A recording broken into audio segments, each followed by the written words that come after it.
Everybody, another random comic book review. This time I have Millie the Model, issue 179 from 1970.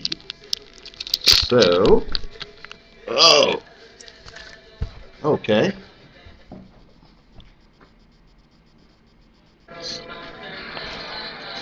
So basically, we just jump into it.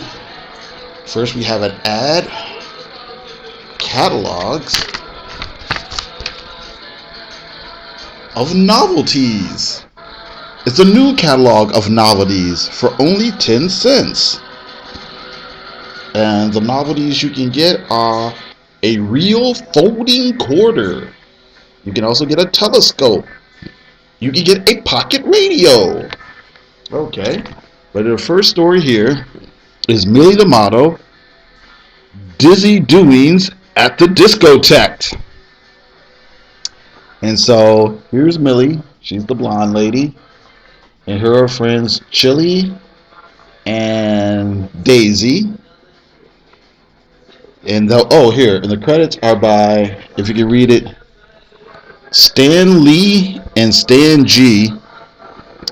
And of course, Stan Lee is a world famous editor and writer of Marvel Comics at this particular time. Stan G, I'm pretty sure, is Stan Goldberg, who later, after working on this series, would go over to Archie Comics and do work for them.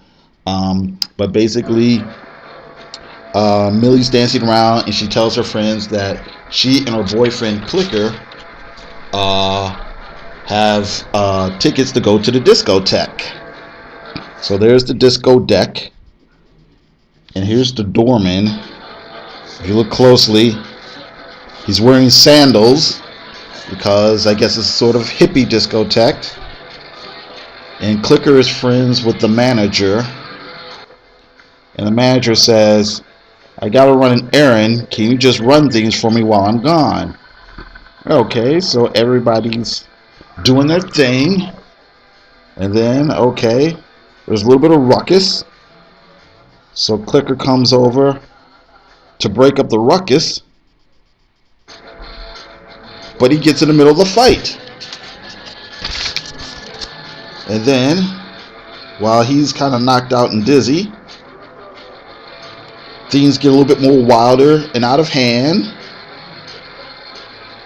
And Millie gets spinned around and the other dancers go crazy and they stampede over Clicker. Oh, 3 big drafting kits given to you. Alright.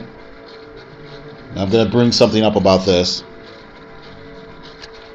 But anyway, that happens. And Clicker gets stampeded. And then the guy comes back. He's like, thanks. And they're like, we're bushed. Then the next day at work, because they work for a modeling agency, the boss of the modeling agency, hey, you guys, I got a surprise. Free tickets to the discotheque. And they're like, yow. Okay.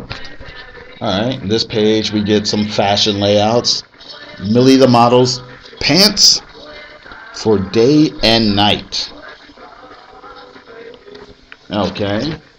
And then we get some Marvel bullpen bulletins. I think there's some interesting things in here. Let's see here.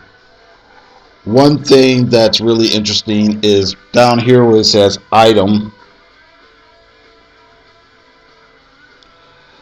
There's a little bit about Herb Trimpe.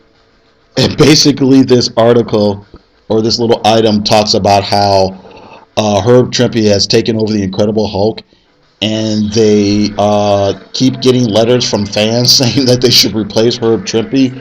And basically the paragraph is defending Herb Trimpe and actually saying that sales of the Hulk have actually increased a little bit. So there you go. It says, let's see here.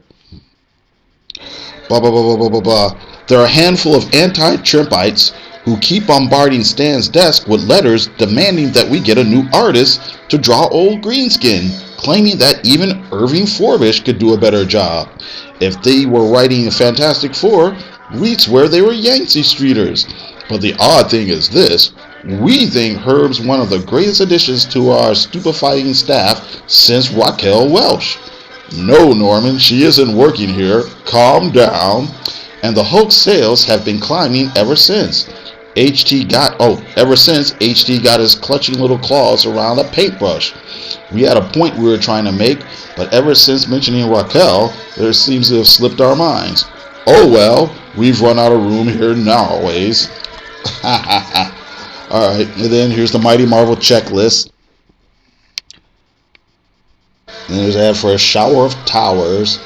Oh, this is actually kind of interesting because I'm not sure if people remember that Marvel used to do comics besides superhero comics. They used to do a lot of other genres. But I think at this point in time, they didn't give them the same amount of attention as they did their, Fantastic Four and Spider-Man and stuff like that. So you get all this stuff: Fantastic Four, Spider-Man, Silver Surfer, or whatever. There's little blurb really hyping everything, and then there are other comics.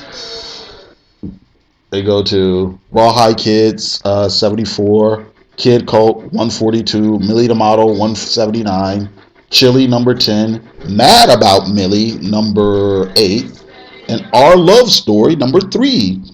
And then still on sale, Tower of Shadows. And then they mention Marvel Superheroes and Marvel Tales, which were reprint stories. And not to mention My Love number 3, Mighty Marvel Western number 7, Ringo Kid number 1, Where Monsters Dwell number 1, Homer the Happy Ghost, and then Peter the Little Pest, and then My Love number 3 again. So anyway, I just thought that was interesting. Here's an ad for Matchbox Jigsaw Puzzles. Let's see here. Okay, so the next story is It's the Berries. So the thing is, it's some sort of competition to be Miss Strawberry Queen between Millie and Chili. So they have to rush downtown to make the appointment. And Chili gets there first, and she changes the sign from the first floor to 41st floor. So Millie has to run up the stairs while Chili is talking to the judges of the contest. Here's an ad for auto repair. And Chili's kind of wowing a couple of judges, and the other judges are, well, where's this Millie person? And Millie, meanwhile,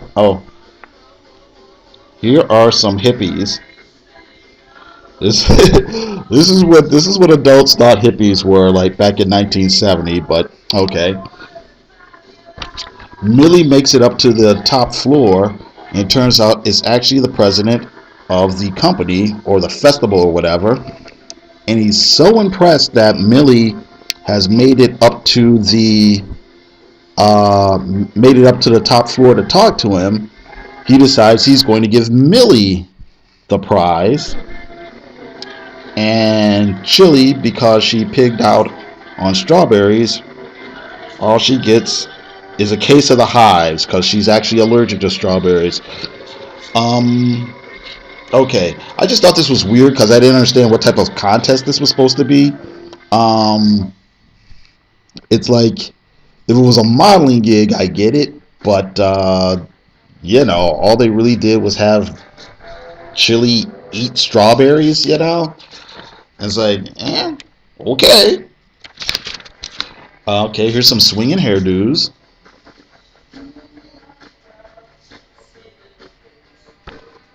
Okay, random poster of Millie, Clicker, Marvin, and Daisy. And the next story is a Daisy and Marvin story.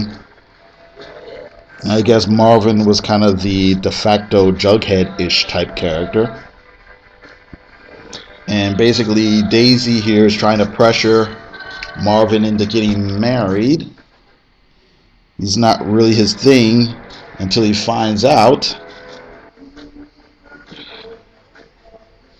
her rich uncle died and left her a big barrel of dough. He's like, really? So he comes rushing back to her. And, oh, live sea monkeys. Okay, anyway, so he comes rushing back to her. Okay, he agrees to marry her. And then, guess what?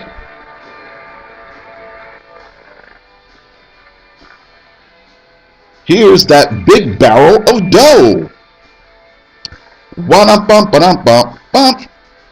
Okay, got another fashion page here. Fall fur forecast. And here's some more ads here. Just typical classified ads that you see all the time. This is the last story. But don't go near the water.